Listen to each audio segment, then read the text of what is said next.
Hello my future doctors, this side your bio वाली ma'am Amisha Saraswat. And आज हम पढ़ने जा रहे हैं ह्यूमन हेल्थ एंड डिसीजेस में second part, that is diseases.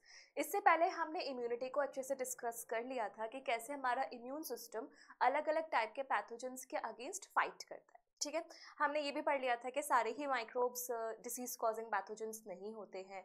Antigen, epitope, pathogen, इन सब में क्या ही डिफरेंसेस होते हैं, ये सारी चीज़ें हमने पढ़ ली थी। तो आज हम पढ़ने जा रहे हैं स्पेसिफिकली डिसीजेस के बारे में, जिसमें हम अलग अलग पॉजिटिव एजेंट्स से होने वाले डिसीजेस पढ़ेंगे। इसी में हम कैंसर और एड्स वाला टॉपिक भी कवर अप कर लेंगे।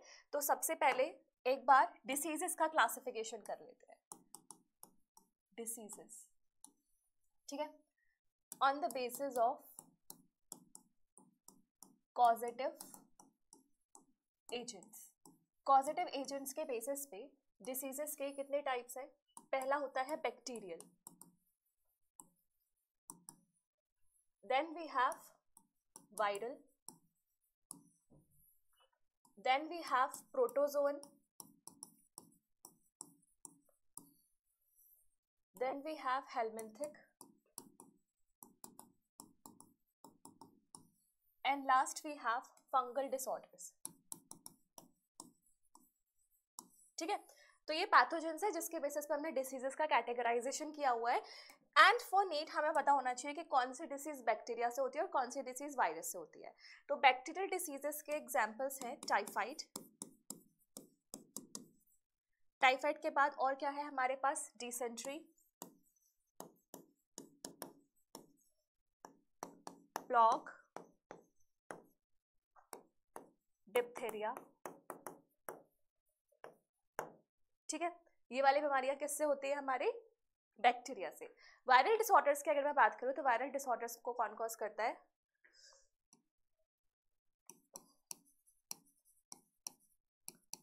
कॉमन कोल्ड, उसके बाद डेंगू एंड चिकनगुनिया। डेंगू और चिकनगुनिया को रिसेंटली ही नीट के सिलेबस में ऐड ऑन किया गया है, तो हमें थोड़ा वो उनको भी पढ़ना पड़ेगा। नेक्स्ट अगर प्रोटोजोन डिसीज की बात करूं, सो वी हैव अमीबियासिस, जिसको हम अमीबिक डिसेंट्री भी बोलते हैं। हेलमिंथिक डिसीजेस में we have elephantiasis and we have ascariasis. Elephantiasis and ascariasis. और फंगल डिसीजेस में हमारे पास वही है अपनी स्किन इन्फेक्शंस। एक सेकेंड,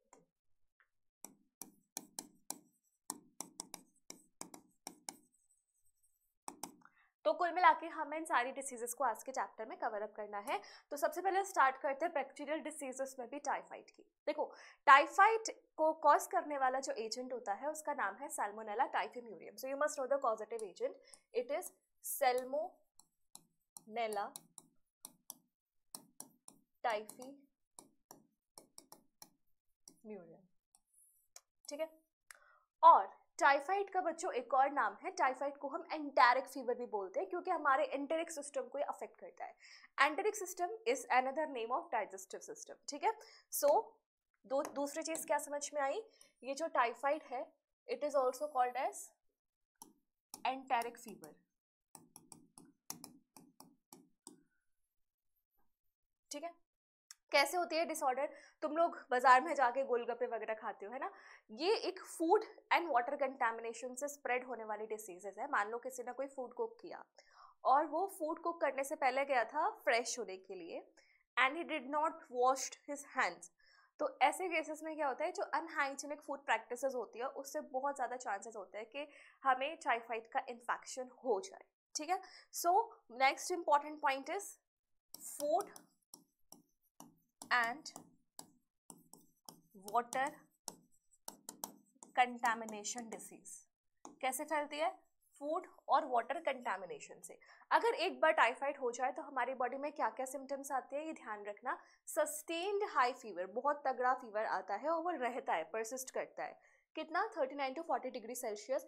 अब पेट में बीमारी है, पेट वाले जो डिसऑर्डर है ना सब में कॉमन सिम्टम्स है, भूख नहीं लगेगी, कॉन्स्टिपेशन होगा, मस्कुलर क्रैम्प्स होंगे, स्टमक पेन्स होंगे, और कुछ डिसऑर्डर्स में इंटेस्टाइन्स में होल्स हो सकते हैं which is called as intestinal परफोरेशंस।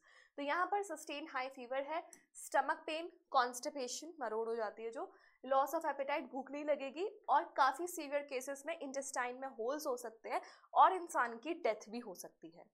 अगर किसी को टाइफाइड है या नहीं है उसको डायग्नोस करना हो, सो टाइफाइड के डायग्नोसिस के लिए we have a special test called as Widal test.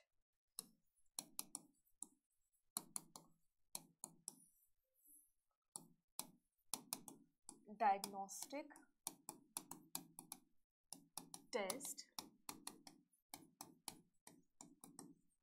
For typhoid, ठीक है। एनसीईआरटी में एक हिस्ट्री दी हुई है, एक लेडी थी Mary Mallon who was cook by profession, उन्हें नोइंग अननोइंगली बेसिकली बहुत सारे लोगों को इसका ट्रांसमिशन किया था टाइफाइड का। तो तुम्हें उस कुक का नाम याद रखना है, मैरी मैलन।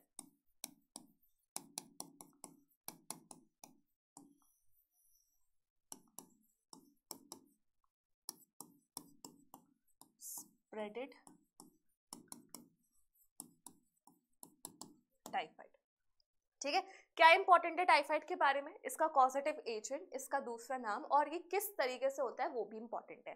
सैल्मोनेला टाइफिमिडियम कॉज करता है, इसको एंटेरिक फीवर भी बोलते हैं, और ये फूड और वाटर कंटामिनेशन से होता है। सिम्टम मोर और लेस है ना, तुम्हें सारी बीमारियों के सेम लगेंगे। तो मेन सिम्टम्स तुम याद रखना क्या है इसमें, सस्टेन्ड हाई फीवर, मतलब फीवर ऐसे चिल वाला नहीं आता, सस्टेन्ड रहता है, और सीवियर केसेस में इंटेस्टाइनल परफोरेशंस, ठीक है। पेट की बीमारियां तो पेट वाले सिम्टम्स भी आ जाएंगे सामने। डायग्नोस्टिक टेस्ट का नाम याद रखना है, और वो कुक का नाम याद रखना है जिसने सालों तक इस डिसीज को स्प्रेड किया था, विच इज मैरी मैलन। आगे बढ़ते हैं, नेक्स्ट बीमारी है टाइफाइड, सॉरी टाइफाइड तो हो गई, next disorder is pneumonia. Pneumonia, ठीक है। न्यूमोनिया एक लंग्स में होने वाला इन्फेक्शन है। यहाँ पे बेसिकली हमारी एल्वेलाइज में फ्लूइड भर जाता है। अब हमारी एल्वेलाई में अगर फ्लूइड भर जाएगा तो ऑब्वियस सी बात है गैसेस के लिए तो स्पेस बचेगा नहीं, तो हमारा गैसेस के लिए सरफेस एरिया एक्सचेंज करने के लिए रिड्यूस हो जाता है। अब हमारे एक कॉमन कोल्ड भी होता है और एक न्यूमोनिया भी होता है। जो कॉमन कोल्ड है ना वो कभी भी लंग्स को अफेक्ट नहीं करता, लेकिन न्यूमोनिया लंग्स में जाके अफेक्ट करता है, ठीक है। दूसरी इंपॉर्टेंट बात है, अब जब लंग्स में हमारे ऑक्सीजन की डेफिशिएंसी हो जाएगी तो ब्लड में भी ऑक्सीजन ज़्यादा नहीं होगा। अगर ब्लड में ऑक्सीजन ज़्यादा नहीं होगा, जो जहाँ जहाँ ये ब्लड जा रहा है वहाँ पे ऑक्सीजन की डेफिशिएंसी हो जाएगी। इसलिए अगर न्यूमोनिया का सीवियर केस हो जाता है तो एक कंडीशन आती है which is called as cyanosis. Cyanosis, cyano मतलब होता है ब्लू, तो यहाँ पर हमारे स्किन, नेल्स और हमारे लिप्स वाले जो एरियाज है वो ब्लू टर्न हो जाते हैं because of deficiency of oxygen, ठीक है।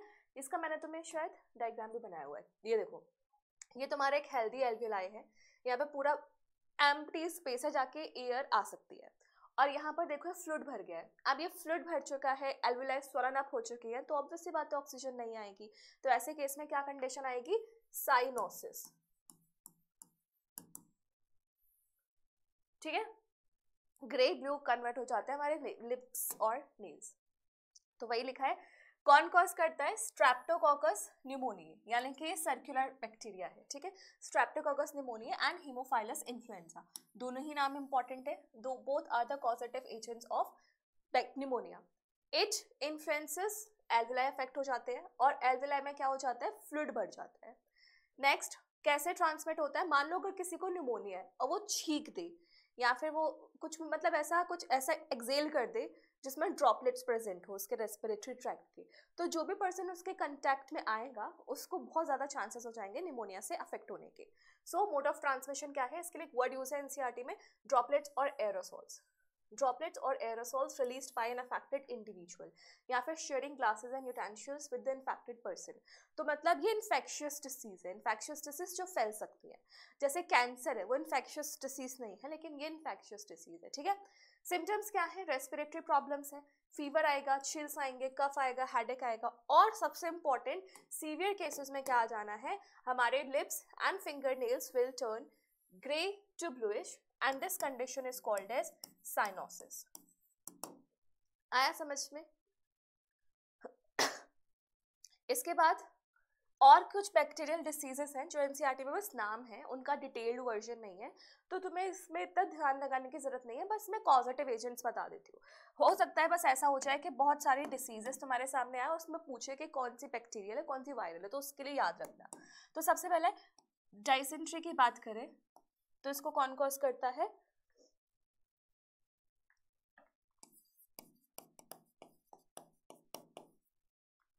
Plague, Yersinia and diphtheria.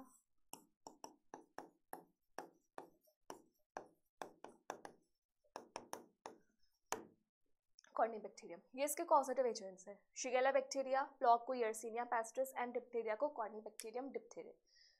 Dysentery में क्या होता है, हमारा जो स्टूल है, हमारा जो फीकल मैटर है, उसमें म्यूकस और ब्लड थोड़ा सा फिलअप हो जाता है, तो वो पास ऑन होते हैं बॉडी से। बेसिकली वही है, पेट का डिसऑर्डर है ये। प्लॉग में क्या होता है, हमारे जो लिम्फ नोड्स होते हैं वो थोड़ा स्वॉलन अप हो जाते हैं। और डिप्थीरिया में इसका कैरेक्टरिस्टिक फीचर है, हमारा जो थ्रोट है वो बहुत ही ज़्यादा सोर हो जाता है मंथ्स तक। ठीक है, तो अभी तक तुमने बैक्टीरियल डिसीजेज में क्या क्या पढ़ी है? Typhoid, pneumonia, plough, diphtheria and dysentery. ठीक है, हमने इसमें से कोई फर्स्ट वाले में छोड़ी? टाइफाइड, डिसेंट्री, प्लॉग, डिप्थीरिया, एक और लिख लो, न्यूमोनिया। ठीक है, टाइफाइड को कौन कॉज करता है? Salmonella typhimurium, dysentery shigella, plague yersinia, diphtheria corynebacterium and pneumonia streptococcus pneumonia and haemophilus influenza.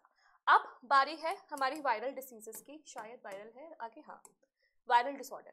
Viral disorder में सबसे पहला जो डिसऑर्डर है दैट इज कॉमन कोल्ड, जो हर इंसान को होता रहता है। मेरा तुम लोगों से एक सवाल है, जैसे मान लो हमें बुखार आता है, ये वायरल इन्फेक्शन हो जाता है, तो हम डॉक्टर के पास जाते हैं दवाई वगैरह लेने के लिए, तो वो डॉक्टर क्या वायरस के अगेंस्ट दवाई देता है? मुझे ये जानना है, क्या एक वायरल इन्फेक्शन के लिए डॉक्टर वायरस के अगेंस्ट दवाइयाँ देता है या नहीं देता है? सोचो और मुझे बताओ।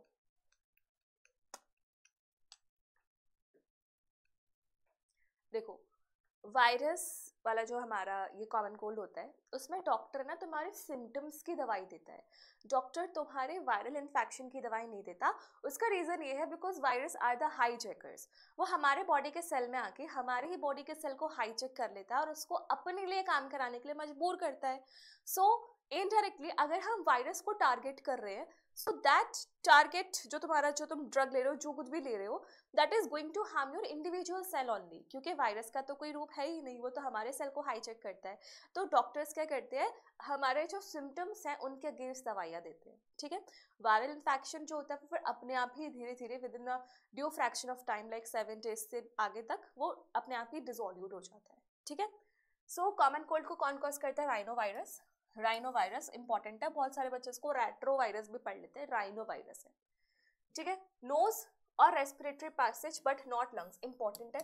न्यूमोनिया में लंग्स अफेक्ट हो जाते हैं, लेकिन कॉमन कोल्ड में लंग्स अफेक्ट नहीं होते, केवल upper respiratory part is affected. ठीक है, मोड ऑफ ट्रांसमिशन क्या होगा भाई? वही है, ड्रॉपलेट्स को इनहेल कर लोगे तो हो जाएगा खांसी जुकाम। जैसे स्कूल में अगर क्लास में एक बच्चे को बुखार होता है, खांसी जुकाम होता है, तो बहुत बच्चों को भी इफेक्ट हो जाता है ना उससे, क्योंकि उसके छींकने से जो ड्रॉपलेट्स आ रही है, एरोसोल्स आ रहे हैं, अगर वो तुम्हारे बॉडी पे गए तो you can also get infected by the common cold और एनी रेस्पिरेटरी डिसऑर्डर। ठीक है, और कैसे? अगर तुमने कोई कंटामिनेटेड ऑब्जेक्ट छू लिया, जैसे मान लो मैं पेन से कोई लिख रहा था, उसने छींका, पेन में उसके ड्रॉपलेट्स गए और फिर किसी और ने वो पेन शेयर कर लिया, so that can also be the contamination medium. इसके बाद सिम्टम्स क्या है? नेजल कंजेशन, नाक बंद हो जाती है, डिस्चार्ज भी होता है, सीधी बात है, फीवर, हेडेक, सोर थ्रोट, कफ, हॉर्सनेस, टायर्डनेस। मतलब ये तो ना हर बच्चा बता देगा कि नॉर्मल खांसी जुकाम में क्या होता है, वही सारे इसके सिम्टम्स है। कितने दिन में अपने आप ही चला जाता है? 3 से 7 दिन के अंदर अंदर। Next disease is dengue. ठीक है, डेंगू को कौन कॉज करता है? Arbo virus. अब यहां पर ध्यान रखना, इन्फेक्शियस एजेंट कौन है और कैरियर कौन है। जैसे बायोटेक्नोलॉजी में हम कैरियर्स और वेक्टर्स पढ़ते थे। कैरियर्स क्या होते हैं? एक ऐसा कोई मीडियम जो हमारी चीज को ट्रांसफर कर सके। तो यहाँ पर वेक्टर्स क्या होते हैं? ऐसे एजेंट्स जो हमारे इन्फेक्शियस एजेंट को ट्रांसफर कर सके होस्ट के अंदर। ठीक है, तो यहाँ पर डेंगू का पॉजिटिव एजेंट तो आर्बोवायरस है, पॉजिटिव एजेंट। ठीक है, और डेंगू को जो वेक्टर है, कैरियर है, वो कौन है? एडीज मॉस्किटो, एडीज एजिप्टाई, ठीक है, एडीज उसको कॉज करता है। इस तरीके का मच्छर है, एकदम सुंदर सा, ब्लैक विथ वाइट डॉट्स, ठीक है। अब देखो ये वाला जो पेज है that is taken from World Health Organization, तो इसमें जो कुछ भी लिखा है उसको अच्छे से पढ़ना, ठीक है। Okay, an acute onset high fever of 2 to 7 days duration with 2 or more following manifestation। कैसे पता चलेगा कि तुम्हारे डेंगू हो सकता है? तो पहले तो 2 से 7 दिन का बहुत भयंकर फीवर होना चाहिए, उसके अलावा ऐसे कोई सिम्टम हो जैसे कि हेडेक हो रहा है लेकिन बहुत तेज वाला हेडेक हो रहा है। उसके बाद रेट्रो ऑर्बिटल पेन, यानी कि आंखों के साइड में बहुत जोर का पेन होता है, बहुत जोर का, ठीक है। Myalgia which is muscle pain, arthralgia that is joint. Joint pain ना कैरेक्टरिस्टिक फीचर है डेंगू और चिकनगुनिया का, मतलब ऐसा भी पेन हो जाता है कि ट्रीटमेंट के एक दो साल तक भी जॉइंट पेन रहता है, तो इट इज वेरी सीवियर, ठीक है। स्किन रैशेस हो जाते हैं और हेमोरेजिक मैनिफेस्टेशन जैसे कि नोज और गम ब्लीड, इजी ब्रूजिंग, थोड़े थोड़े वाइट मतलब ब्रेड स्पॉट्स पड़ जाते हैं, रैशेस पड़ जाते हैं। वो इसलिए भी क्योंकि प्लेटलेट्स वगैरह का नंबर भी कम हो जाता है। इसके लिए ऐसा टेस्ट भी किया जाता है, जैसे अपने स्किन पे एक बहुत टाइट कुछ पैच टाइप का बांध दो, उसको कुछ घंटे बाद जब हटाओगे ना तो वहाँ पे स्किन पर रेड ऐसा लगेगा, डॉट्स बन चुके हैं, तो दैट कैन बी क्या कह सकते हैं डायग्नोस्टिक फीचर ऑफ डेंगू। तो क्या इंपॉर्टेंट है? सबसे इंपॉर्टेंट है बहुत तेज का फीवर आएगा, बहुत तेज सिर में दर्द, आंखों के पीछे दर्द, मसल्स में पेन एंड जॉइंट्स में पेन, ठीक है। इसके बाद है चिकनगुनिया।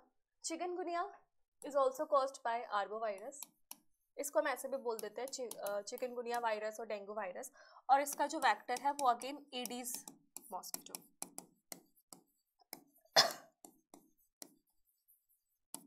ठीक है। टिपिकल सिम्टम्स क्या है? वही है डेंगू से मिलते जुलते हैं, that of dengue. Sudden onset fever, severe headache, chills, nausea, vomiting, severe joint pains. देखो जॉइंट पेन्स वहां भी था, जॉइंट पेन्स यहाँ भी है। Most patients recover fully, but in some cases the joint pains may persist for weeks or months। ये important है जो कि थोड़ा सा इसको डेंगू से अलग बनाता है। चिकनगुनिया के केस में ट्रीटमेंट के बाद भी जॉइंट पेन परसिस्ट करता है, ठीक है, और ये ज़्यादा नहीं है इम्पॉर्टेंट। अब ऑब्वियस बात है, अगर मच्छर से होने वाले डिसऑर्डर्स है तो उसको प्रिवेंट करने के लिए तुम्हें पता है क्या करना चाहिए? नेट्स का यूज़ करना चाहिए, ओडोमास जैसे जेलीज वगैरह लगानी चाहिए, लोशंस लगाने चाहिए अपनी बॉडी पे, या फिर अपना ऐसे स्टेगनेंट वाटर वाले एरिया को अवॉइड करना चाहिए क्योंकि वो ब्रीडिंग प्लेस बन जाता है फॉर मॉस्किटोज। तो वही यहाँ पे लिखा हुआ है, मॉस्किटो ब्रीडिंग को डिस्ट्रॉय करो। कैसे? डिस्ट्रॉय अनयूज्ड आइटम, क्योंकि वहाँ पे वो फिर आके अपना वो सब करने लग जाएंगे, ब्रीडिंग वगैरह करेंगे तो पॉपुलेशन बढ़ जाएगी। Drain out water, regularly changes water, empty coolers, covered water storage करना। मतलब यहाँ पे सारा पॉइंट यही है कि रुका हुआ पानी नहीं होना चाहिए, उसको हटा दो, ठीक है। फ्यूमिगेशन वगैरह करा सकते हो। और एक इम्पॉर्टेंट है, एक लार्विसाइडल फिश होती है which is gambusia. Gambusia fish को यूज कर सकते हो, मॉस्किटोज के लार्वा को किल कर देगी, ठीक है, उनको खा जाएगी तो वो हट जाएंगे वहां से। इसके बाद है हमारी protozoan disease, and protozoan disease में सबसे कॉमन है हमारे मलेरिया, ठीक है। अब मलेरिया जो होता है उसको कॉज करने वाला जो एजेंट है दैट इज प्लाज्मोडियम, बट उसका जो कैरियर है that is female anopheles mosquito. हर किसी का तुम्हें कैरियर एजेंट याद रखना है। टाइफाइड के केस में क्या था? वो तो सिंपल बैक्टीरियल डिसऑर्डर था। वायरस के केस में हमारे पॉजिटिव एजेंट्स थे। डेंगू एंड चिकनगुनिया दोनों के लिए एडीज मॉस्किटो, मलेरिया के लिए फीमेल एनोफिलिस। अभी आगे एलिफेंटियासिस पढ़ोगे, वहां के लिए Culex mosquito. So you must remember यहाँ पे एनोफिलिस भी कौन सी वाली है? फीमेल है, बिकॉज फीमेल ही खून चूसती है ना, इसके पास sucking type of mouth part होता है इसीलिए। Why female? Because it has sucking mouth part. Clear? ठीक है। Now malaria is caused by plasmodium. अब प्लाज्मोडियम के प्लाज्मोडियम एक जीनस है, इसकी बहुत सारी स्पीशीज हैं, जैसे plasmodium falciparum, plasmodium ovale, plasmodium tertian, plasmodium malaria, ठीक है। तो यहाँ पे क्या क्या लिखा हुआ है? Plasmodium vivax, Plasmodium malaria, Plasmodium falciparum, and जो सबसे ज्यादा फैटल होती है fatal, it is caused by Plasmodium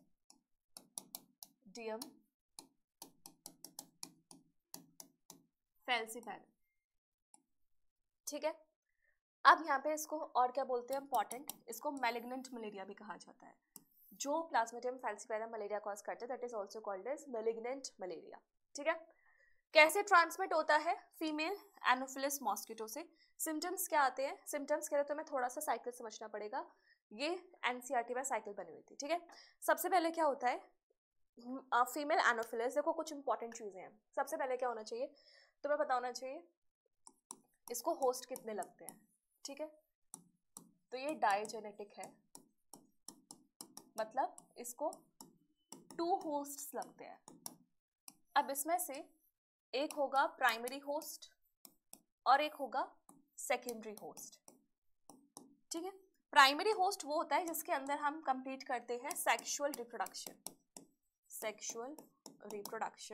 और सेकेंडरी होस्ट के अंदर हम कंप्लीट करते हैं एसेक्सुअल रिप्रोडक्शन। ठीक है, तो मलेरिया के केस में, प्लाज्मोडियम के केस में जो प्राइमरी होस्ट है that is female anopheles mosquito, और सेकेंडरी होस्ट कौन है? मैन, यानी कि ह्यूमन। ठीक है, एनसीईआरटी में मैन लिखा हुआ है शायद, तो बच्चे कंफ्यूज हो जाते हैं केवल मैन में होगा वुमेन में नहीं होगा। That man is used as a common noun to indicate every category of human, तो ह्यूमंस में होगा। ठीक है, इसके बाद भी प्लाज्मोडियम की भी इन्फेक्टिव स्टेज क्या है?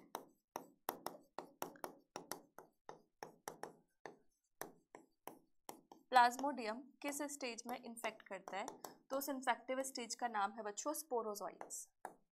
स्पोरोजोइट्स।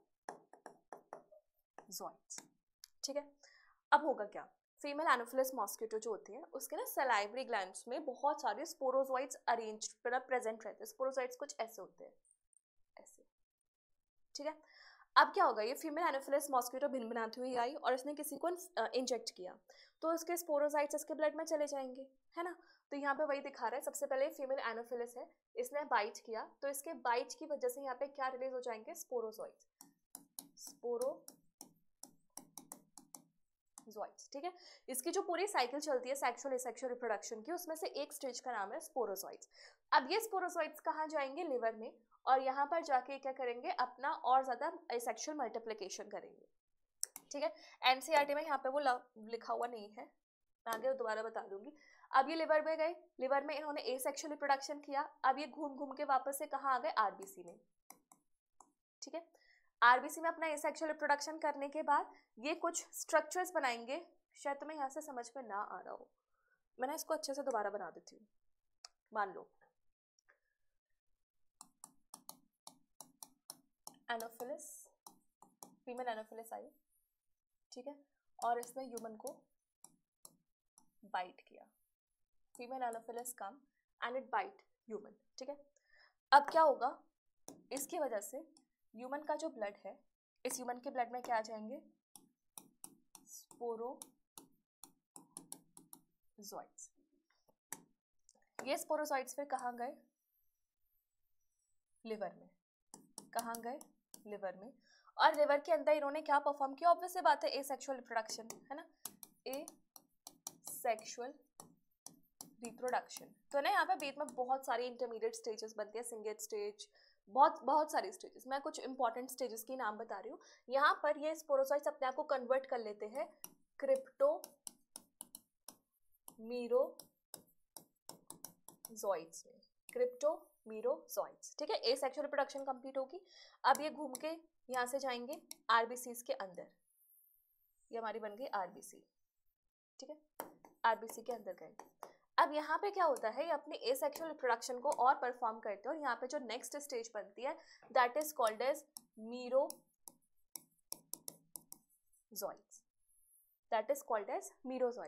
अब मीरोजोइट्स, जैसे जैसे मीरोजोइट्स बनते हैं वैसे वैसे साइड में ना कुछ और भी स्ट्रक्चर्स बनते हैं।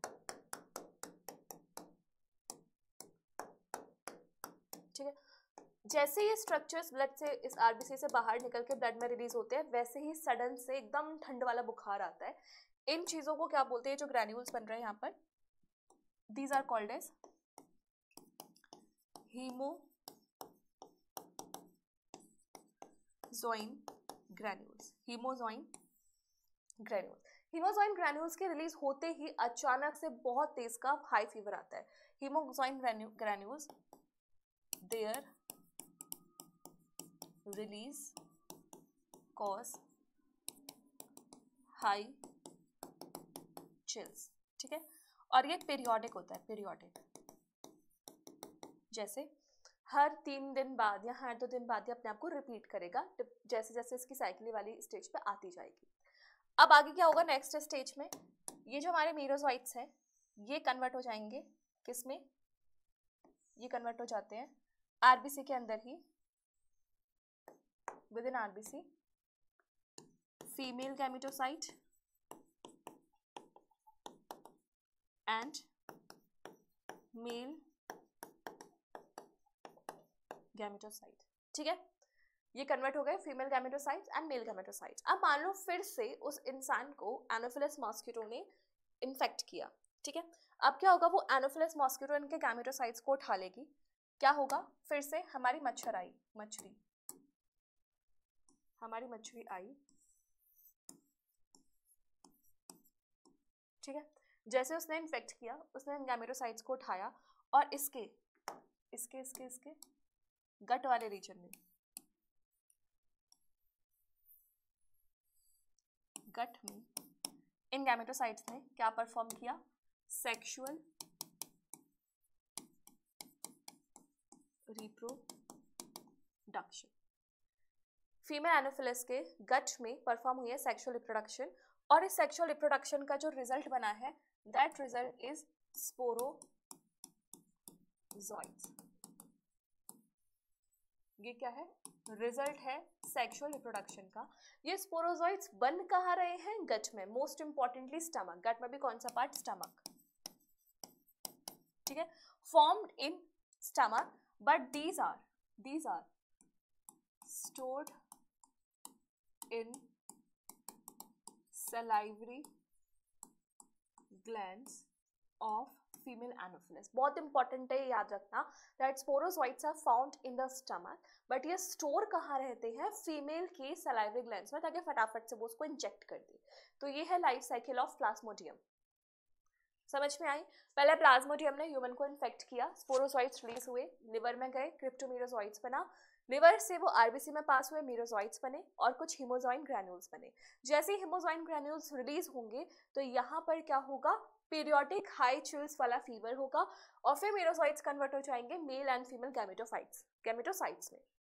अगली बार एनोफिलिस जब उनको इंजेक्ट करेगी तो उनको पिकअप कर लेगी, और इसके जो स्टमक वाला रीजन है वहां पर क्या हो जाएगा, फर्टिलाइजेशन। फर्टिलाइजेशन के बाद स्पोरोजोइट बनता है, रिजल्ट कहाँ है, बनता कहाँ है, स्टमक में, लेकिन स्टोर कहाँ होगा, फीमेल एनोफिलिस के सलाइवरी ग्लैंड्स में, because it would become easier for her to inject it in upcoming, जो उसका शिकार है उसमें, ठीक है, समझ में आया, बढ़िया। तो अब तुम्हें ये एनसीईआरटी वाली साइकिल भी समझ में आ जाएगी। लिवर में गया, लिवर से आरबीसी, आरबीसी से हीमोग्लोबिन ग्रैन्यूल्स रिलीज हुए, एकदम से ठंड लगी, फिर गैमेटोसाइट्स बने आरबीसी के अंदर, गैमेटोसाइट्स को पिक किया, फर्टिलाइजेशन हो गई उसके पेट में, गट में, उसके बाद सलाइवरी ग्लैंड्स, स्पोरोजोइट्स, और इस तरीके से पूरी साइकिल कंटिन्यू हो जाएगी, ठीक है। इसके बाद आगे बढ़ते हैं, protozoan disease, amoebiasis which is also called as amoebic dysentery। कौन कॉज करता है इसको, Entamoeba histolytica. Entamoeba histolytica is a parasitic amoeboid organism, ठीक है। कैसे ट्रांसमिशन होता है इसका, हाउस फ्लाइज के थ्रू, इंपॉर्टेंट है। अमीबियासिस कॉज कौन करता है,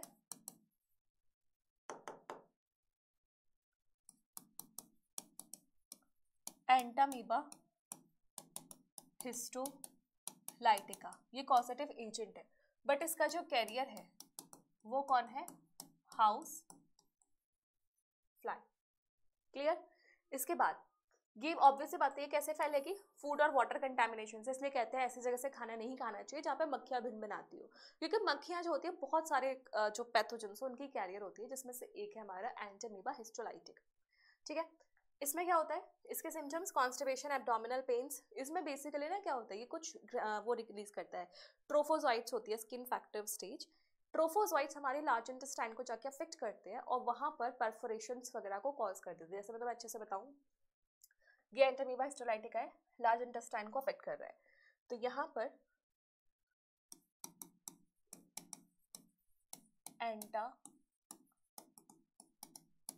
अमीबा हिस्टोलाइटिका इसकी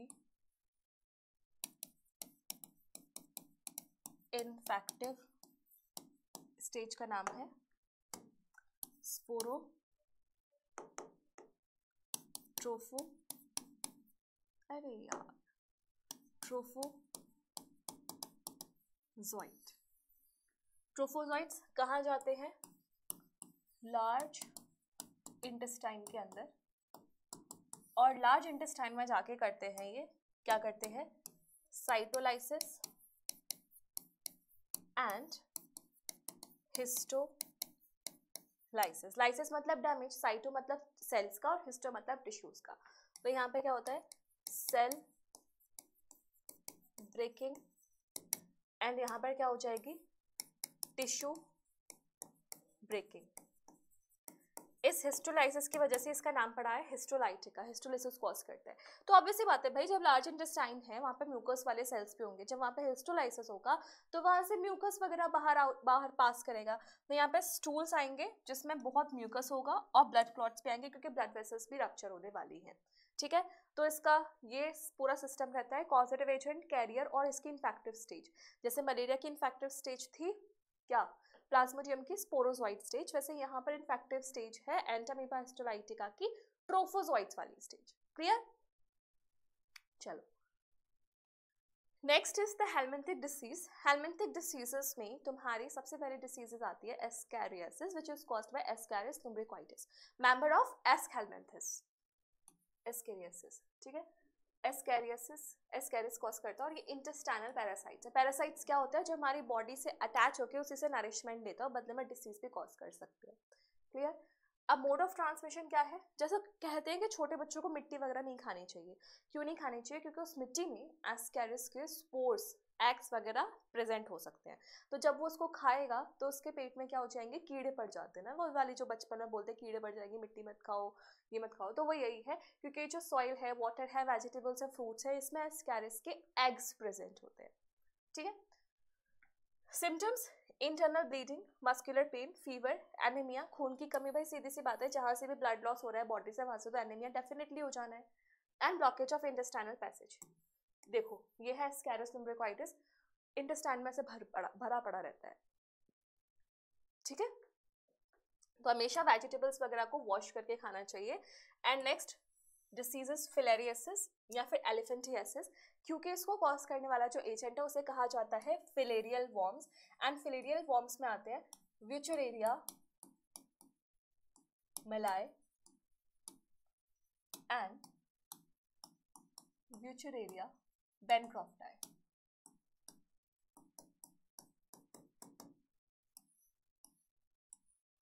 ठीक है, इन दोनों को मिला के कहा जाता है filarial worms. Clear? Mode of transmission, female Culex mosquito इनको बाइट करती है तब ये हो जाता है। सिम्टम्स क्या है? यहाँ पे ना हमारी बॉडी की लिम्फेटिक वेसल्स स्वोलन अप हो जाती है, और वो किसी भी पार्ट की हो सकती है। एनसीईआरटी में जो डायग्राम बना है वो नीचे वाले पैर वगैरह वाले एरियाज है, बट ये किसी भी पार्ट को अफेक्ट कर सकता है, वो पार्ट फिर स्वोलन अप हो जाएगा। सो लिम्फेटिक वेसल्स होती है। और यहाँ पे एक इंपॉर्टेंट टर्म है जो हाँ यहाँ लिखा हुआ है, ये वाला important, it causes chronic inflammation, मतलब लंबे समय तक चलने वाली इन्फ्लामेशन इससे कॉज होती है, सालों तक रह सकती है वो इन्फ्लामेशन। ठीक है, इसके बाद वो जो हमारे लिम्स हैं, जेनाइटल ऑर्गन्स हैं, इन सब डिफॉर्म हो सकते हैं। जेनाइटल ऑर्गन्स भी इन्फेक्ट हो सकते हैं इसके अंदर, तो बॉडी का कोई भी पार्ट इफेक्ट हो सकता है, वो स्वोलन अप हो जाएगा काफी लंबे टाइम के लिए। ठीक है, और दूसरा इंपॉर्टेंट क्या था? लिम्फेटिक वेसल्स अफेक्ट होती है इसमें। ठीक है,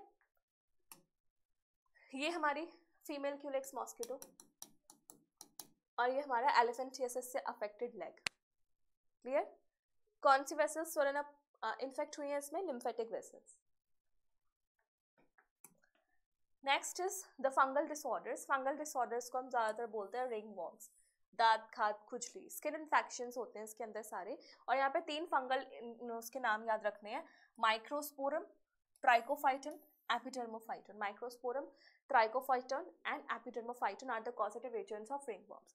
ठीक है, कैसे होता है? जब हम अपने जो देखो, पहली बात तो फंगल इन्फेक्शन कहाँ होगा?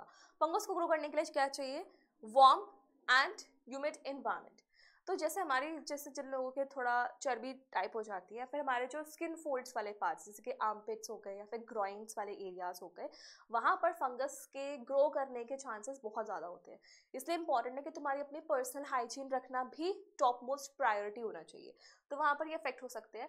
और कैसे होगा, मान लो किसी को फंगल इन्फेक्शन है, उसके तुमने क्लॉथ्स यूज कर लिया, उसका टॉवल्स यूज कर लिया, उसके कॉम्स वगैरह यूज कर लिए, तो you can also get infected by the swing worm, तो वो हो जाएगा। सिम्टम्स क्या है, dry skin, lesions on skin, scales, intense itching, skin का ऐसे रफ हो सकती है, एक स्मूथ टेक्सचर होता है, यहाँ पे ऐसा लगता है कि छूने में रफ अपीयरेंस, क्योंकि छोटे छोटे ड्राई स्केल्स फील होते हैं, तो इस टाइप के इन्फेक्शंस होते हैं। कौन कॉज करता है, एपिडर्मोफाइटिन, ट्राइकोफाइटिन एंड माइक्रोस्पोरम। बात करते हैं कि डिसीजेस को तुम कैसे प्रिवेंट करोगे, तो ये तो एक निबंध टाइप का टॉपिक बन जाता है। डिसीज को, कंटामिनेशन को रोकने के लिए तुम्हारी personal hygiene as well as surrounding hygiene is important, both are equally important. तो पहला पॉइंट तो यही बोलता है कि अपनी पर्सनल हाइजीन को मेंटेन करो, बॉडी क्लीन रखो, ड्रिंकिंग वाटर वगैरह क्लीन रखो। इसके बाद पब्लिक हाइजीन में क्या कर सकते हो, वेस्ट का प्रॉपर डिस्पोजल होना चाहिए, पीरियोडिक क्लीनिंग होनी चाहिए, जो भी हमारे वाटर रिजर्वॉयर्स है उनकी साफ सफाई होनी चाहिए, कॉन्टेक्ट विद इन्फेक्टेड पर्सन्स को अवॉइड करो, standard practices for hygienic catering. इसके अलावा गैम्बूसिया वाली फिश कर सकते हो, जब भी कभी कैरियर की वजह से हमारी वो होती है, मॉस्किटो की वजह से हमारी डिसऑर्डर्स फैलते हैं, तो उसके केस में, ठीक है, वही लिखा हुआ है। मॉस्किटो वाले के लिए अवॉइड स्टेग्नेशन ऑफ वाटर, पानी को रोकने से बचाओ, नेट्स का यूज करो, इंसेक्टिसाइड्स का यूज करो, डोर्स और विंडोज जो वायर मैशेस वाले होते हैं उनको यूज करो। These precautions can avoid vector-borne diseases. कौन से vector-borne diseases है, मलेरिया किससे होती है, anopheles, filariasis, culex, dengue and chikungunya by aedes, ठीक है। वैक्सीन से immunisation have to control diseases like, ये इंपॉर्टेंट लाइन है एनसीईआरटी की, पूछ ले अगर कि वैक्सीन की वजह से हमने किस किस बीमारी को कंट्रोल कर लिया है, तो बीमारियों का नाम याद होना चाहिए, small pox, polio, diphtheria, pneumonia and tetanus, ठीक है। इन 5 बीमारियों को हमने बहुत अच्छे से कंट्रोल कर रखा है with the help of vaccine and immunisation. Moving on, AIDS हमारी नेक्स्ट इंपॉर्टेंट बीमारी। एड्स की फुल फॉर्म होती है एक्वायर्ड इम्यूनो डेफिशिएंसी सिंड्रोम, और इसको कॉज करने वाला एजेंट क्या है हमारा, HIV, which is human immunodeficiency virus. इसके नाम में ही छुपा हुआ है कि एक्वायर्ड है, यानी कि बाय बर्थ प्रेजेंट नहीं होती, बर्थ के बाद तुम सराउंडिंग से एक्वायर करते हो। बट हमने रिप्रोडक्टिव हेल्थ में ये भी पढ़ा था कि जो एड्स है वो एड्स STD के अलावा किसी और पार्ट से भी फैल सकता है, जैसे कि इन्फेक्टेड निडल्स की शेयरिंग करेंगे, या फिर कुछ ऐसे ड्रग्स होते थे ना जो इंजेक्शन से लेते थे, तो उसके अंदर से भी ट्रांसमिट हो सकते हैं, या फिर फीटस को आ सकता है मदर की बॉडी से, तो इन सारे केसेस से। अब यहाँ पे कुछ बच्चों को डाउट होगा कि फीटस को जब मदर से रिसीव हो रहा है तो it should not be the acquired one, but the thing is, एक बार हमारी बॉडी में इस वायरल का इन्फेक्शन हुआ, वायरस एंटर किया, तो वो काफ़ी देर तक अपने आप को लेटेंट फेस में रख सकता है, मतलब हार्म नहीं करेगा। हो सकता है कि 5 महीने, 5 साल, 10 साल बाद उसका इन्फेक्शन एक्चुअली में आए, तो भले फीटस के अंदर वायरस आ गया लेकिन उसका इन्फेक्शन अभी कॉज नहीं हुआ है, इसको टाइम लगेगा, that's why it is always acquired, ठीक है। तो ट्रांसमिशन कैसे फैल सकता है, sexual contact, transmission of contaminated blood वाला, sharing of infected needles and from infected mother to her child, ठीक है।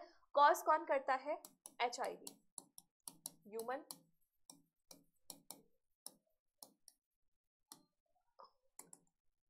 इम्यूनो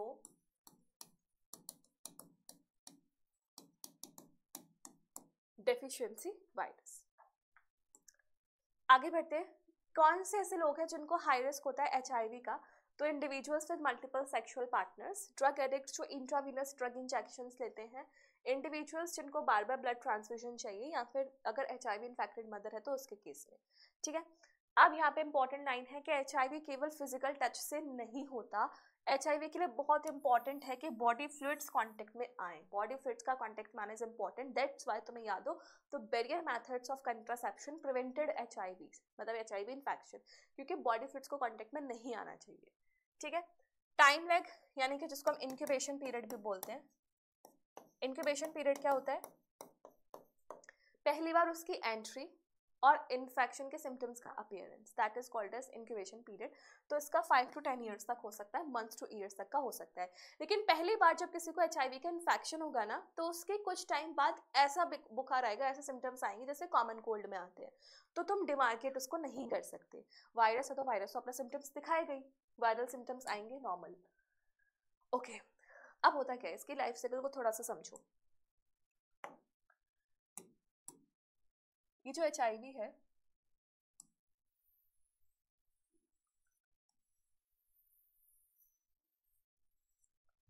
इसके पास सिंगल स्ट्रैंडेड RNA होता है और कुछ एंजाइम्स होती हैं जैसे कि reverse transcriptase integrase.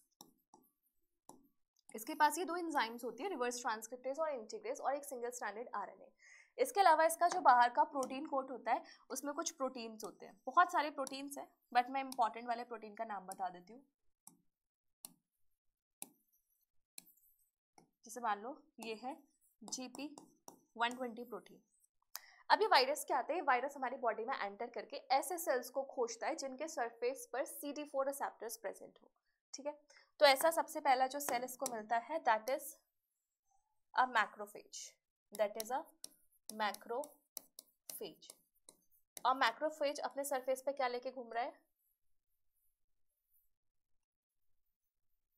This is CD4 receptor, ठीक है। तो ये जो CD4 रिसेप्टर है मैक्रोफेजेस का, ये बाइंड कर जाएगा GP120 इसके प्रोटीन के साथ, और ये मैक्रोफेजेस को अंदर इन्फेक्ट करके वहां पर अपना नंबर बढ़ाता जाएगा, सालों तक अपना नंबर बढ़ा सकता है। इसीलिए ये जो हमारे मैक्रोफेजेस हैं इनको कहा जाता है HIV फैक्ट्री, ठीक है। एक NCERT में लाइन है कि HIV virus does not kill the infected cell, infected cell को वो मारता नहीं है, कभी नहीं मारता, ठीक है। तो मैक्रोफेजेस है, इसके पास CD4 रिसेप्टर्स प्रेजेंट थे जो GP120 प्रोटीन के साथ बाइंड किए और यहाँ पे आके इसने अपना मल्टीप्लिकेशन किया, इसलिए इसको कहा जाता है HIV फैक्ट्री। एक बार यहाँ पे बने हुए वायरल पार्टिकल्स मैक्रोफेजेस से बाहर निकले तो ये मूव करते हैं और ये ढूंढते हैं T4 cells of TH lineage, they find search for T4 cells of TH lineage। T helper cells के बहुत सारे टाइप्स हैं, T1 से लेकर के T12, T13 इस टाइप से। तो ये सर्च करते हैं T4 को, क्योंकि उनके सरफेस पे भी CD4 रिसेप्टर्स होता है, तो वहां जाके काम करते हैं, फिर उनको इन्फेक्ट करते हैं। रिजल्ट क्या होता है, जो T4 सेल्स है उनका नंबर बहुत ज़्यादा घट जाता है, 1200 से इनका नंबर 200 हो जाता है, और हमारा इम्यून सिस्टम इतना ज़्यादा वीक हो जाता है कि छोटे से छोटा बैक्टीरियल इन्फेक्शन, वायरल इन्फेक्शन या प्रोटोजोआ इन्फेक्शन हमारी डेथ कॉज कर सकता है, ठीक है। तो HIV enters body to macrophages, जिसको हम HIV फैक्ट्री बोलते हैं।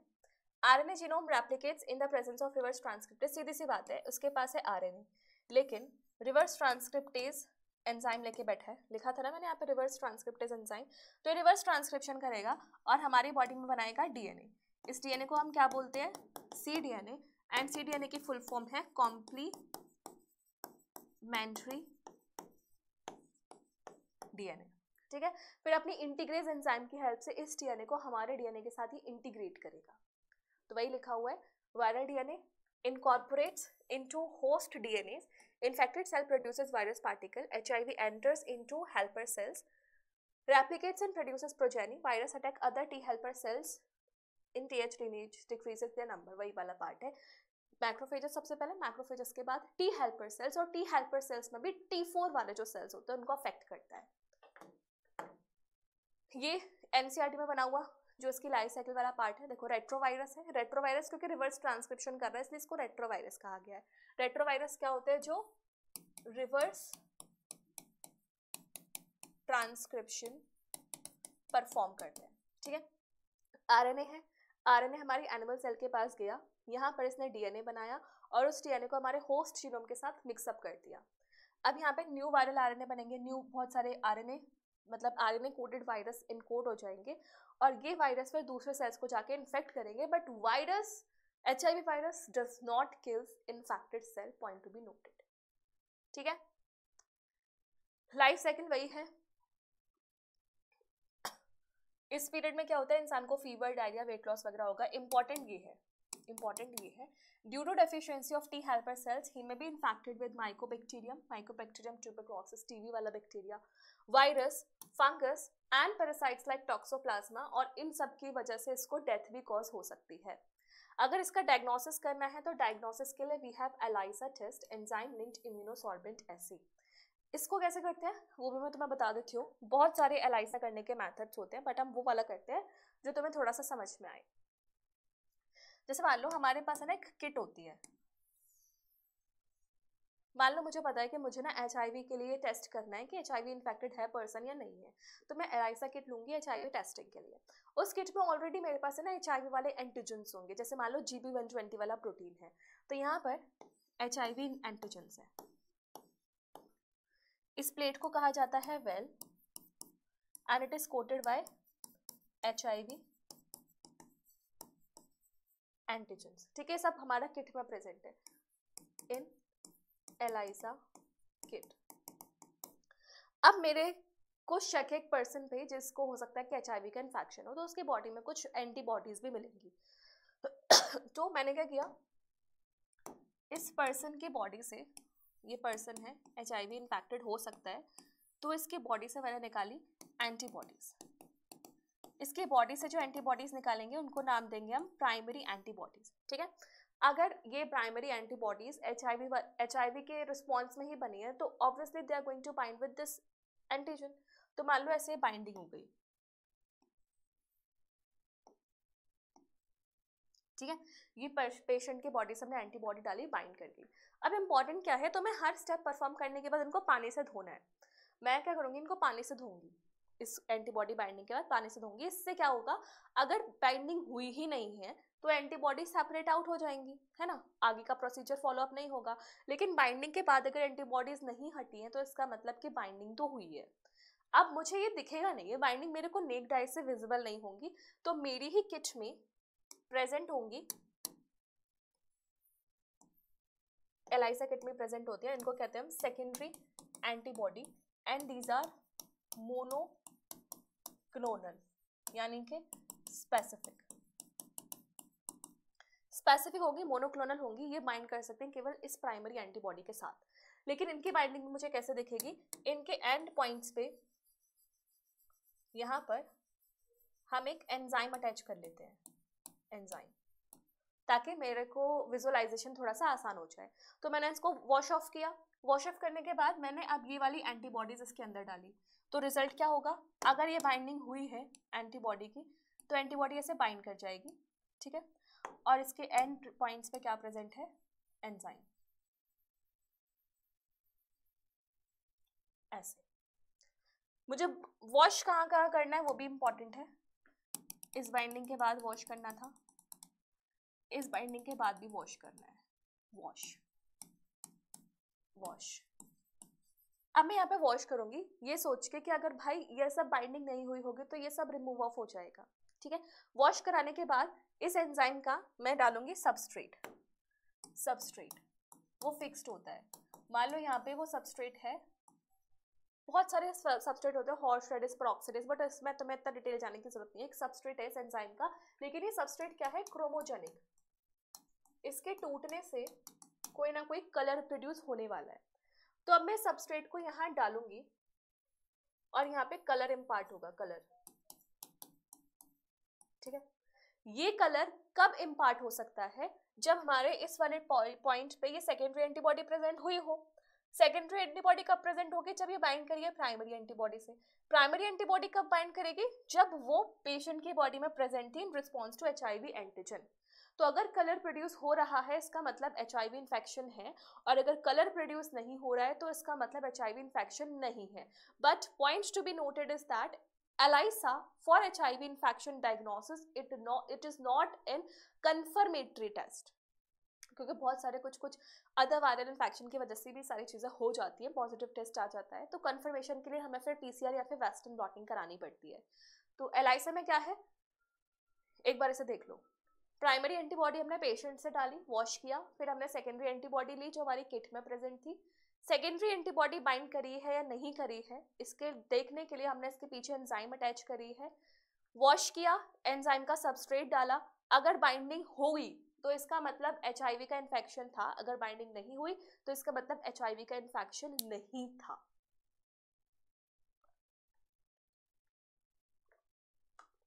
क्लियर? चलो, एंजाइम, एलाइसा की full form enzyme linked immunosorbent acid, this must be kept in mind, biotechnology में भी आएगा ये। ट्रीटमेंट, ऐसे इंसान को ऐसा कहा जाता है कि जिसको HIV का इन्फेक्शन है उसकी लाइफ स्पेन बाकी लोगों के कंपैरिजन में कम हो जाएगी, बट ऐसा नहीं है। HIV इन्फेक्टेड पेशेंट भी नॉर्मल इंसानों जैसी लाइफ जी सकता है, लेकिन उसको ये खाने पड़ेगा, ये एंटी रेट्रोवायरल ड्रग्स उसको लेनी पड़ेंगी ताकि उसके अंदर जो रेट्रोवायरस का इन्फेक्शन है, वो रेप्लिकेशन है, वो कम हो। ठीक, उसके बाद कब तक खानी है? पूरी जिंदगी, अगर डाउट हो तो।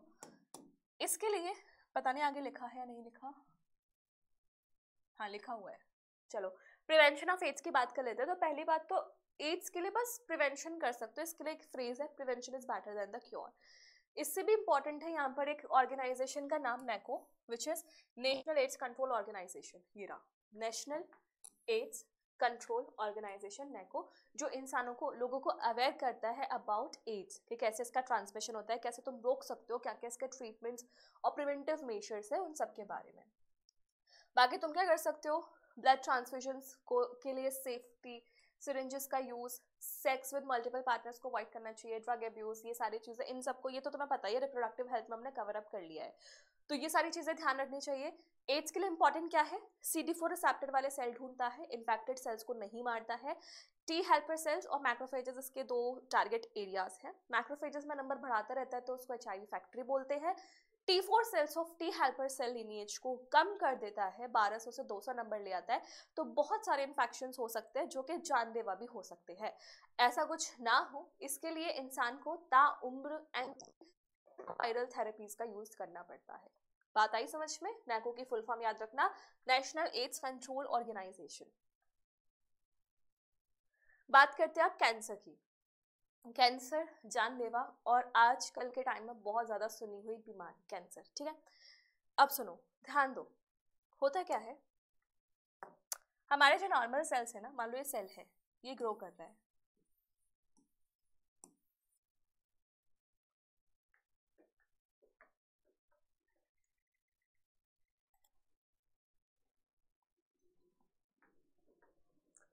तो हमारे जो नॉर्मल सेल्स हैं उनके अंदर एक प्रॉपर्टी होती है नोन एज कॉन्टैक्ट इनहिबिशन, यानी कि as soon as they grow in size, उन्हें जैसे वो किसी और सेल से टकराते हैं तो उन्हें पता चल जाता है कि मेरा ग्रो करने का दायरा, मेरी बाउंड्री बस इतनी है, तो वो और फर्दर ग्रो नहीं करते। लेकिन जो कैंसरस सेल्स होते हैं उनके अंदर ये प्रॉपर्टी लूज हो जाती है। This property of contact inhibition, this property is lost in cancerous cell, ठीक है? तो इसका रिजल्ट क्या होता है, यहाँ पर बहुत ज्यादा सेल्स का मास बन जाता है,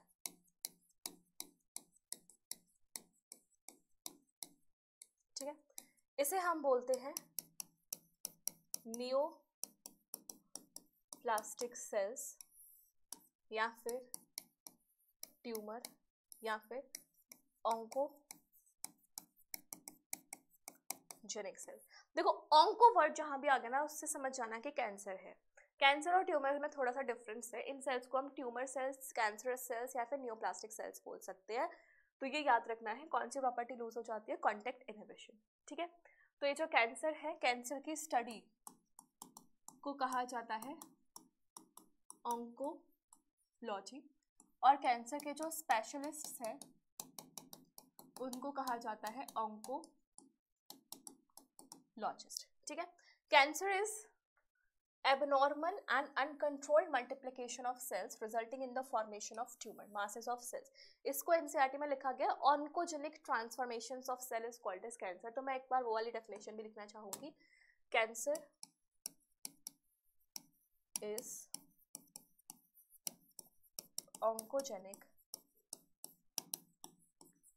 ट्रांसफॉर्मेशन ऑफ सेल्स। ठीक है, नॉर्मल सेल्स प्रॉपर्टी कौन सी शो करते हैं? कॉन्टैक्ट इनहिबिशन, लेकिन कैंसर के सेल में प्रॉपर्टी लूज अप हो जाती है। अब बारी देखो, होता क्या है, हमारा जैसे नॉर्मल सेल है, इस नॉर्मल सेल में जीन्स होंगे, ठीक है। अब ऐसा नहीं है कि कैंसर होने का खतरा किसी किसी को ही ज्यादा है, सब लोग कैंसर से प्रोन होने के चांसेस सबके बराबर है, बट होता क्या है कि कभी कभी किसी को खतरा ज्यादा हो जाता है। हम सभी के अंदर क्या होता है, कैंसर से बचने का एक इनहेरिटेड मैकेनिज्म होता है। वी हैव, एक तो हमारे पास होता है प्रोटो ऑन्कोजीन्स, मतलब जो इनएक्टिव फॉर्म्स होती है, प्रोटो ऑन्कोजीन्स इनएक्टिव स्टेट्स में, ठीक है। और इसके साइड में एक और जीन प्रेजेंट होते हैं which are called as tumour suppressing gene.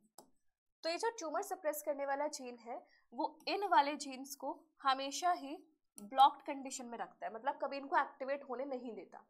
अब मान लो अचानक से कुछ ऐसा आ जाए, या तो ट्यूमर सप्रेसिंग जीन म्यूटेटेड हो जाए, या ये म्यूटेटेड हो जाए, या ये म्यूटेशन मतलब इस प्रोसेस को रेगुलेट करने वाला पाथवे में कुछ दिक्कत आ जाए, तो कैंसर हो जाएगा। तो बेसिकली इन तीनों चीजों को कॉज करने वाले जो एजेंट्स हैं उनको बोलते हैं हम कार्सिनोजेंस।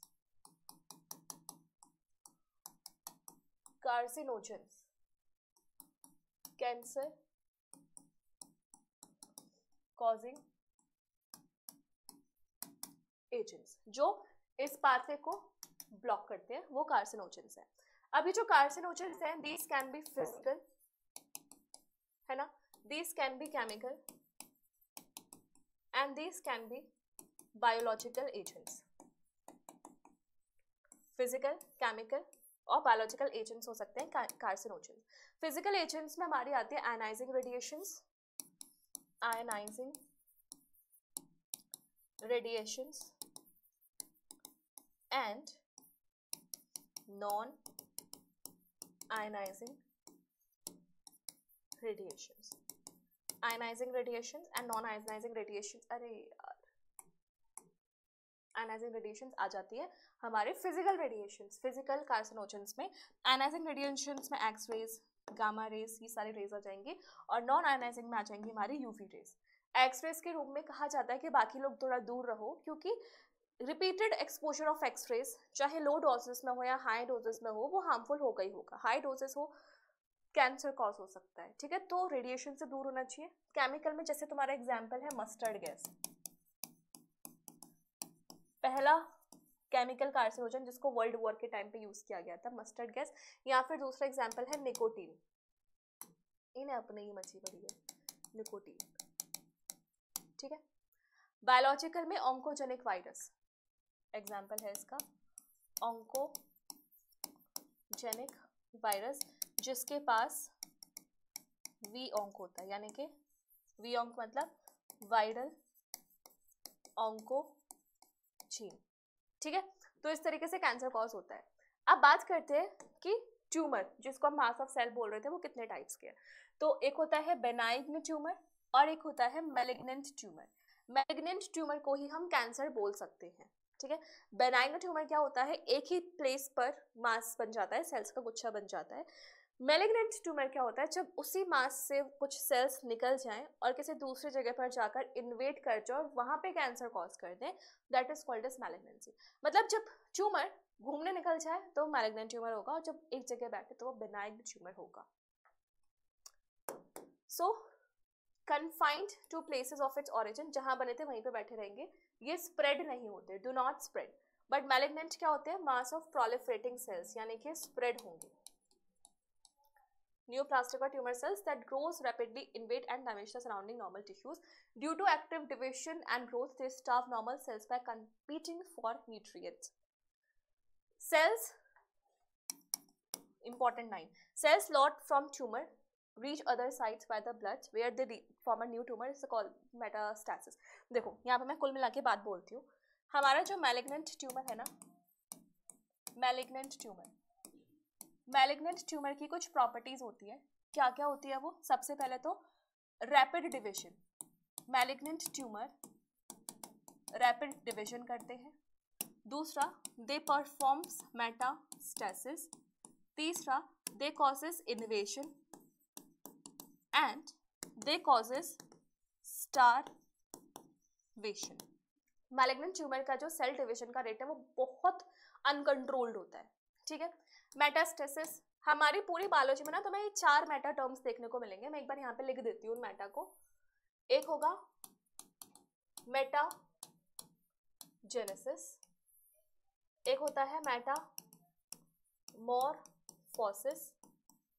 एक होता है मेटामेरिज्म और एक आता है मेटास्टेसिस।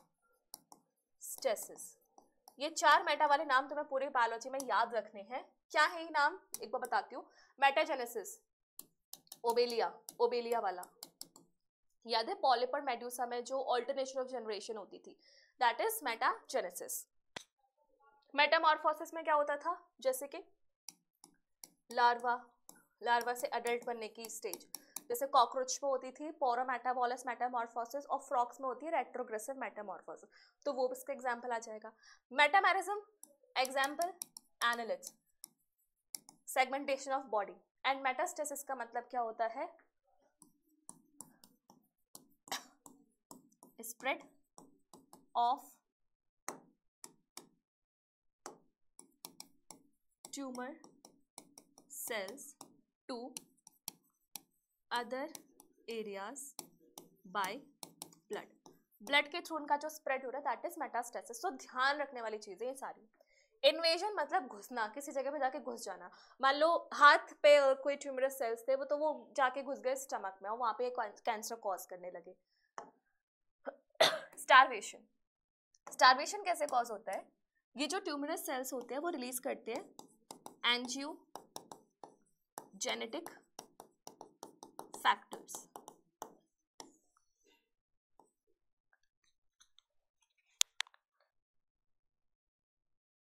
एंजियोजेनेटिक फैक्टर्स, देखो एंजियोप्लास्टी तुमने सुना होगा। एंजियोप्लास्टी में क्या होता है, हमारी ब्लड वेसल्स को थोड़ा सा फुलाया जाता है ताकि जो एथेरोस्क्लेरोसिस है वो प्रिवेंट हो जाए।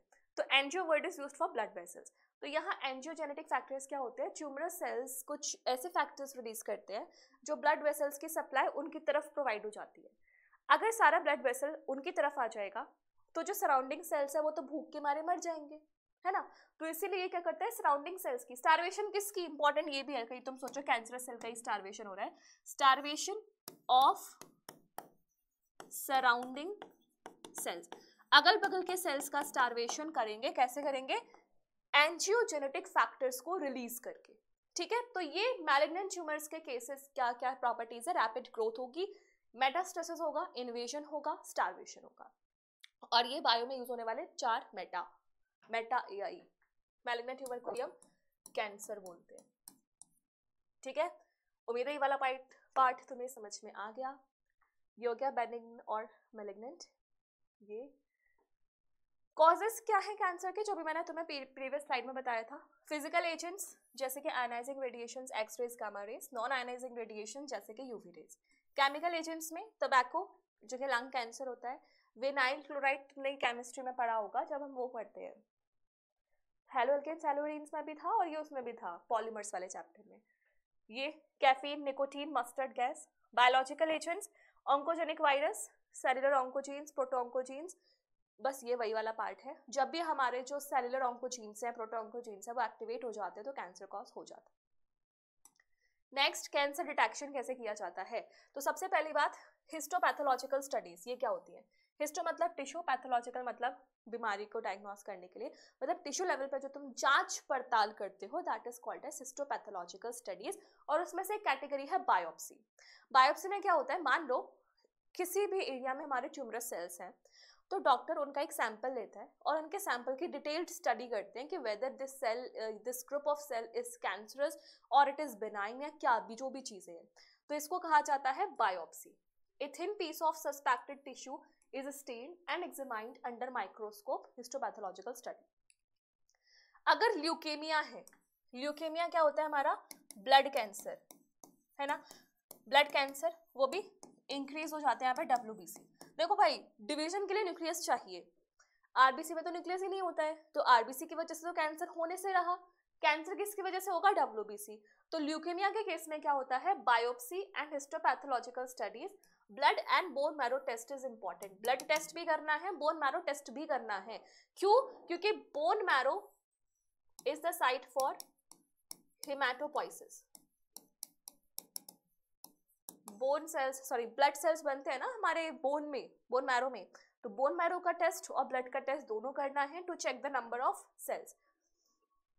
अब एक और चीज यहाँ पे तुम्हारे डाउट आ सकता है, बोन मैरो का क्यों करोगे, ब्लड का ही कर लो, उसी से पता चल जाएगा। देखो, अगर ब्लड में डब्ल्यूबीसी का नंबर बढ़ा हुआ है, इसका मतलब हो सकता है कि हमारे इन्फेक्शन हुआ हो।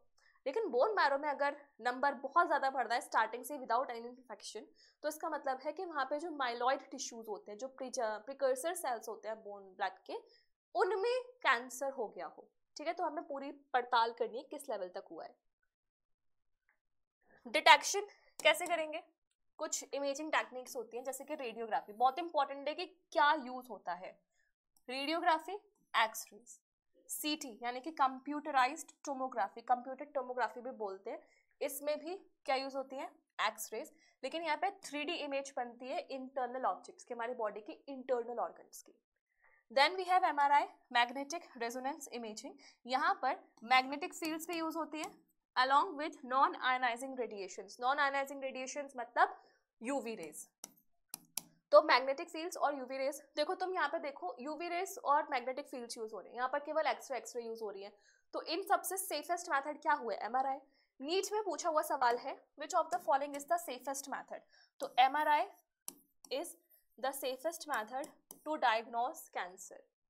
ठीक है, इसके बाद antibodies against cancer specific antigens. कुछ एंटीजेंस हमारी बॉडी में होता है कैंसर वाले, एंटीबॉडी डाल के देख लो, बाइंडिंग हो गई, एग्लूटिनेशन हो गया, तो कैंसर का सस्पेक्शन क्लियर हो जाएगा।